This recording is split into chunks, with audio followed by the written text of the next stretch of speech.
అగ్నిమాపక వారోత్సవాల సందర్భంగా మెదక్ పట్టణంలోని Jayalakshmi hospital, rush hospital, care hospital, Pushpa హాస్పిటల్లో ప్రజలకు అగ్ని ప్రమాదాలపై అవగాహన కల్పించారు. ఈ సందర్భంగా అగ్నిమాపక శాఖ సమయంలోనే కాకుండా విపత్తులు, రైలు ప్రమాదాలు, భూకంపాలు, ప్రకృతి వైపరీత్యాల సమయంలో ప్రజలకు సేవ చేయడంలో ఎల్లప్పుడూ పనిచేస్తామన్నారు.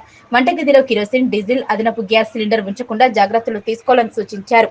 స్కూల్స్, షాపింగ్ మాల్స్, హాస్పిటల్ నందు ఆర్సీసీ లేదా కాంక్రీట్ స్లాబ్ గా కప్పుగా వాడాలన్నారు. గ్యాస్ వాడిన వెంటనే రెగ్యులేటర్ వాల్వ్ ఆపివేయాలని, వంటిల్లో వెలుతురు, గాలి వచ్చేటట్లు గ్యాస్ పైపును సంవత్సరం ఒకసారి మార్చుకోవాలన్నారు. అగ్ని ప్రమాదాలను అరికట్టడం నిబంధనలను పాటించాలన్నారు. ఈ కార్యక్రమంలో doctor Naveen, fire SFO Venkatesh, సిబ్బంది నర్సయ్య, ఫారిద్ ఖాన్, కలీం, శంకర్, నవీన్, హాస్పిటల్ సిబ్బంది పాల్గొన్నారు.